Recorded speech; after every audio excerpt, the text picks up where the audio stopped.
mau cobain cabai chick grogol. Tiga varian yang gue mau cobain. Pertama gue mau nyobain ikan katsu black pepper. Di dalamnya ini ada nasinya ya guys ya, tuh ada telur di atasnya. Lalu terakhir ada ayamnya. Oh, ayamnya tuh udah kayak di mall-mall gitu loh ayamnya. Udah maksudnya kayak professional cook gitu guys. Saus black peppernya juga sangat berasa. Dari grogol nih masih anget. Saus black peppernya tuh sangat high class banget sih menurut gue. Lu nggak berasa kayak pakai saus murahan. Ayamnya tuh dalamnya tuh lembut, luarnya garing gitu guys. Ayamnya juga enak.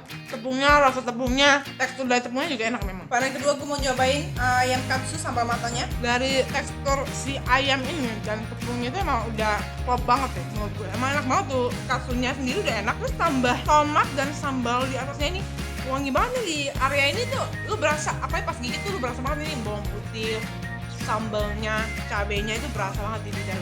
Nggak berminyak dan seger karena ada tomatnya. Simple cook banget ya kelihatannya, tapi rasanya sih boleh diadu nih di atas rata-rata loh nih.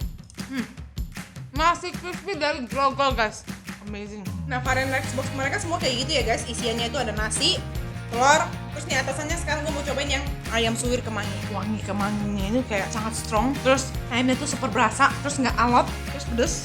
Dan itu bikin nafsu makan pertama itu pedes itu ya guys. Tapi pedesnya itu bukan kayak cuma pedes gitu, tapi tuh pedes yang berasa banget kemanginya gitu. Gue rekomen banget tempat ini dan dia tuh bukannya sampai tengah malam. Jangan lupa lu datengin cabai chick grogol. Emang beneran enak. Jangan lupa like dan subscribe. Sampai jumpa guys di kulon berikutnya ya.